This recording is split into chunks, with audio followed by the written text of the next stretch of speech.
People of the world, hello and welcome to Marketing as a Foreign Language, episode 173. On the show today, lots of interesting stuff, fear not. Facebook reversing a new news block in Australia in an unprecedented move. We'll dive into that. Facebook providing advertisers false metrics. Why would they do such a thing?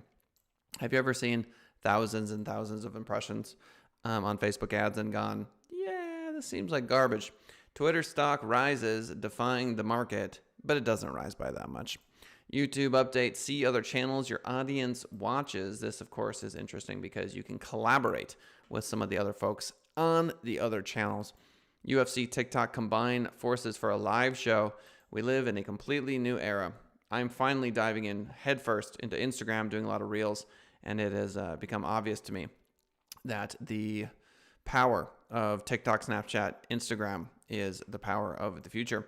Mobile bank Capway. We're going to talk about founder Sheena Allen and what she's been up to in regards to disrupting the, what would you call it? The banking industry. We are going to locate the intro in 5, 4, 3. See you on the other side.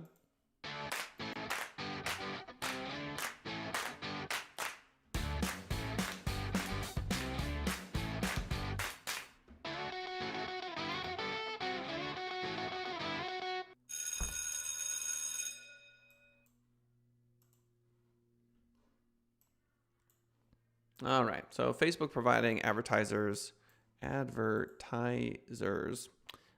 false metrics for years. Facebook knowingly supplied its advertisers with false metrics for years, according to nydailynews.com, and court documents unsealed this week. The tech giant is resisting claims that it was fully aware advertisers were being given inflated and misleading metrics concerning potential reach or how many people the site's ads could reach, CNN Business reported on Thursday. So here's the issue. Turns out that people lie. Have you ever met a liar? Have you ever lied yourself? What is it about the human condition where lying is just kind of part of the puzzle? Thank you to the folks that have hit the like button. I do appreciate it. I think systemically there's a lot of pressure at Facebook for folks to inflate numbers. I mean, if you're a software designer, you're a coder, and it's somewhat true or mostly true that XYZ number is the case, you're going to want to lean into that. You're going to want Facebook advertisers to feel good about their spend, to continue to spend. Every time I've done a Facebook ad, I do feel as if it is a bit ridiculous because you see these huge numbers, thousands of % increase. So many clicks, all this impression, and then you're staring at your phone and it's not ringing. You're going, why? It must be me. I'm confused. Well, turns out, according to court documents, that these numbers were inflated or misleading. The documents unsealed Wednesday are from a lawsuit originally filed in 2018 by multiple small businesses, unsurprisingly. The article continues, though the potential reach provides to advertisers was, quote, largely due to fake and duplicate accounts. Such accounts were not removed by Facebook. So it is incredibly hard for Facebook to remove all of the garbage accounts. It's not as if people don't instantly create new ones. It is a problem. It is not easy to solve. So in Facebook's defense, there are a lot of fake and duplicate accounts. And when you think of a fake account, or at least when I used to think of a fake account, I thought of a static account. This is not the case. The fluidity, the acquiescence of modern fake accounts is troublesome, which is to say that these fake accounts are liking posts, they are commenting, they are sharing, and they're doing so via machine learning. They're doing so via programming. And so the article continues, the company resisted its product managers' suggested changes to the metric because of the, quote, significant would-be revenue impact. Sheryl Sandberg, the company's COO, had knowledge of the metrics issues dating back to at least 2017, according to internal emails cited in the suit. Potential reach often affects how much advertisers will spend on advertising, according to the suit. The bulk of Facebook revenue, $28 billion this past quarter, stems from its advertising business. This is where Google makes their money. This is where Facebook makes their money.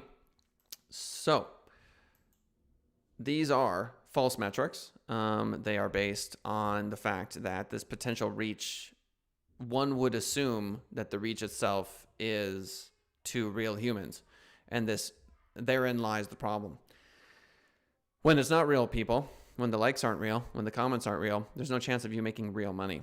And so Facebook has to solve this problem. Quote, these documents are being cherry-picked to fit the plaintiff's narrative, according to company spokesman Joe Osborne. Potential reach, according to Osborne, is, quote, a helpful campaign planning tool that advertisers are never billed on and is calculated in our ads interface and help center. So basically the counter argument is, yeah, just because it's potential reach doesn't mean that it's actual reach. And you shouldn't be too upset that some of these are bots. They're not real. And we never promised, and nor did we ever bill you.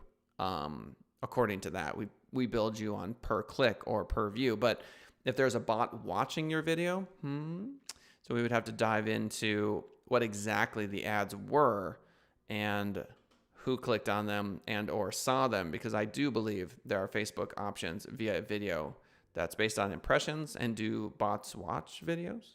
Good question. Though he referred to the metric as, quote, an estimate, back to nydailynews.com article, internal documents cited in the lawsuit say advertisers frequently rely on potential search and reach, identified as, quote, arguably the single most important number in our ads creation interfaces.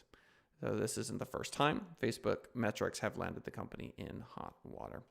So ultimately, as a business owner, whether or not your ads are converting, in that you should be able to either talk to clients, understand bottom line revenue impact, have a spreadsheet that breaks it down. You get it. That being said, Facebook providing false metrics is unacceptable. They should be held to account, even if the problem they're trying to solve is very difficult, i.e. fake accounts. Twitter stock rises, defying the market. This from MarketWatch.com. Shares of Twitter Inc. reached 0.65% higher to $72.26 Thursday on what proved to be an all-around rough trading session for the stock market, with the S&P 500 index falling 0.44%. So if you look at Bitcoin, that's surpassing $50,000 now, and then you look at Twitter inching 0.65% higher, you have to ask yourself, really? What is the future? Is it Twitter? I don't think so. Now, I have to give Twitter a bit more credit than I have in the past. Being on Instagram actually has taught me a lot recently about social media, and I'm starting to understand the influence of Twitter. Still not bullish on it, but we'll see if they can find a way to stay relevant with all of these competitors biting at their heels. YouTube update, see other channels your audience watches. This from searchenginejournal.com. YouTube is giving creators access to new data that will allow them to see which other channels their audience watches on a regular basis. The data can be found in the analytics section of YouTube Studio on desktop. So you're on desktop, you want to understand the other influencers and YouTube celebrities and or producers, creators that you could potentially collaborate with. Well, boom, you can see the channel content that other folks are interested in, and you can begin to model that content. You can get ideas from that content. So your audience enjoys seeing what other channels. A worthy use of your time if you are interested in growing your YouTube channel. Back to the article. This is similar to another card creators have access to in YouTube Studio that allows other videos their audience has watched within the past week. While that data can be a valuable source of audience insights, as I mentioned in this article about YouTube keyword research, it doesn't paint a complete picture. Videos an audience has watched throughout the past week could include trending videos, old videos, videos from defunct channels, and other types of random videos that don't reflect an audience's true interests. On the other hand, channels an audience has watched consistently throughout the past 28 days is likely to be more representative. So Ultimately, I don't believe that there are coincidences, i.e., if you do go to YouTube and you do get a sense of these other channels that folks are watching, there's a good reason you're seeing that. It will either spark inspiration, it will move you in a different direction. So if you're called to go check out these competitors' channels, it will be for a good reason. And if you only listen to this particular piece of information, now you know that it is available. It might get you thinking about YouTube a bit more. UFC, TikTok combine forces for a live show. We're going to see a lot of these collaborations in the future of folks who are, I shouldn't say folks, of companies that are directly working with Snapchat, directly working with TikTok, directly working with Instagram, Facebook Live, etc., to create an online show, live show. I'm reminded of this past weekend when I watched the PBA tournament, and it's typical TV coverage, right? But it's just so much better than typical TV coverage, which is to say there are no commercials because it's on YouTube. And so I'm finding that these major channels have finally just given up. They've gone, you know what? We're going to YouTube. We're going to figure out another model to make money. It's not as if people aren't interested in sports anymore, but you've got some of the sports that aren't as popular, i.e. bowling. And I've been watching a lot of bowling. It's great. I can fast forward. There are no commercials. It's absolutely wonderful. And I'm reminded of that as I look at UFC, TikTok combining forces for their live show. This from Variety.com. MMA promoter UFC plans to throw more hands on TikTok. The Endeavor-owned mixed martial arts organization inked a multi-year partnership with TikTok under which UFC will produce live content on the social media platform. That's a big deal. So you've got UFC inking a multi-year deal. This from a company that during the Trump administration was on shaky legs. Folks were not convinced that TikTok would be around. And here they are signing a deal with the biggest fight company on the planet. The deal encompasses new weekly UFC shows on TikTok that will feature live footage from weigh-ins and press conferences, athlete interviews, arena tours, fighter training segments, and more. Each show will be programmed around an upcoming UFC live event to drive awareness.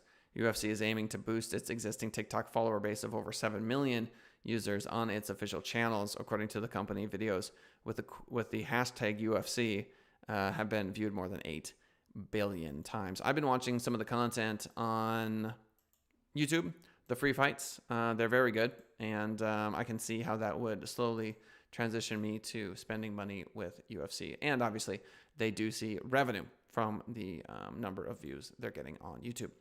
Mobile bank Capway, this from blackenterprise.com. Capway founder Sheena Allen is catering to people looking beyond conventional banking services to make monetary transactions to get help with their personal finances. To do that, Allen started the FinTech mobile bank and app, providing a fresh way for people to manage money and avoid paying high-priced fees for alternative financial services. So this is at the crossroads of ethics and capitalism. This is, as far as I can tell, the future of capitalism, where the good work that you do, where giving back to your community, where the actual essence of the company itself is vinculado, which is Spanish for linked, chained, connected to a purpose. So a purpose-driven capitalism. Capway's products include checking accounts, debit cards, and financial education. Its website reveals the customers Allen is targeting offer a potentially huge market. According to blackenterprise.com, they include people without bank accounts, folks who do not trust banks, and others with no savings accounts to build emergency funds. Now, if this is outside of your wheelhouse, outside of what you typically deal with, the underbanked is a huge market. And these folks deserve not to be taxed for being poor. I don't know if you're familiar. Well, I'm sure you are. If your credit is poor, you pay more. If you can't afford a home, you often pay more for rent than you would to actually purchase the home. If you cannot purchase a home cash, you are now financing that home and you are paying the interest. And so it literally is expensive to be poor. It is, you can't buy in bulk. You don't enjoy economies of scale. You're often underinsured, so if bad things happen to you, you don't have that safety net. It is one of the biggest failings of capitalism is that it is more expensive to be poor. Now, you can argue we have a progressive tax system, i.e. it's more expensive to be rich, and that would be the counterbalance to my argument. But shout out to Sheena Allen for doing what she's doing. Back to the article, a whopping 63 million American adults, or 22%, are reportedly either unbanked or underbanked. A 2019 Federal Reserve report shows 6% of Americans lacking bank accounts turn to costly outlets like check cashing services and payday lenders to tend to their finances. And 16% of underbanked Americans with some kind of bank account still must rely on substitute financial services. Tech-savvy millennials who do not bank like their parents or previous generations could bring another market sector. Consumers from 21 to 34 report greater participation in mobile banking than any other age group. So go get him, Sheena. Best of luck to you, Capway. Facebook reversing news block in Australia. This from cnet.com. In the face of an Australian bill that would force Facebook to pay publishers for the news content that surfaces on its platform, the social networking giant last week made a dramatic move, pulling all news from its platform down under. After several days of discussion between Facebook CEO Mark Zuckerberg and Australia's Treasurer Josh Frydenberg, the company on Monday announced an end to the standoff, bringing news back to the platform. Quote, after further discussions with the Australian government, we have come to an agreement that will allow us to support the publishers we choose to, including small and local publishers, said Campbell Brown, head of Facebook's Global News Partnerships division. In a statement, quote, we're restoring news on Facebook in Australia in the coming days. Facebook will bring news back to Australia not out of generosity, but rather because it says it got sufficient concessions from the government. Frydenberg and Australian Communications Minister Paul Fletcher pledged on Monday to make changes to the news media bargaining code. The bill in question, which they assured will, quote, strengthen the hand of regional and small publishers. So governments do have power here. This is the extension of globalism that is going to have far-reaching consequences. There is a good chance that companies, global international companies, will be stronger than governments. It's kind of that simple. Let's take a company that's 10 times the size of Google. Individual countries are going to have to fight individual battles, and they may not have the resources to win those battles. They can try, they can do, everything they can, but at a certain point, the populace is going to want to use that product. It is difficult to compete against them. And so we go from a situation wherein you have a company within a country where you can break up that company, i.e. break up a monopoly. But when that company is in 96 countries, now you have to somehow unify all of those countries in order to defend against exploitation of that company, assuming that the end users still want it. So the crux of the issue is that people want Facebook. People want Google. They want this technology. They're addicted to it. They enjoy it. And so it's not as simple as it seems for a government to come in and say, okay, we're going to try to protect our news publishers, so we're going to pass a law. Well, they obviously have to pass that law, and that's going to take time, and it's going to take lobbying and a lot of energy. And so it would not surprise me that multinational companies in the future have a different kind of power, a global power, and a power to be able to influence global culture as well as disrupt governments because they will struggle to fight these battles against these massive entities. Now, I find it interesting that many of these global entities happen to have their start in the United States. Not all, obviously, but the tech giants have sprung from this small pocket in California. It's all very interesting how all of this has unfolded. Ladies and gentlemen, Marketing as a Foreign Language is live every 10:30 a.m. Pacific Standard Time, Monday through Friday. It's also available on iTunes, Spotify, and a number of other podcast platforms. If you like what you're hearing, do me a favor, hit the like button, subscribe, comment, all of those things, even if the comment is, hey, thanks, or good show, or nice, do help with the algorithm. They help grow the show. If you want to join us in live chat, 10:30 a.m. Pacific Standard Time is when you would do that. Esther Sass writes, I'm so over Facebook. And she would be correct about that. Many, many people feel precisely the same way as she does. If you're watching us after the fact, hey, we appreciate it. Thank you. So Facebook providing advertisers false metrics for years. I'm not surprised. It seemed like they were false.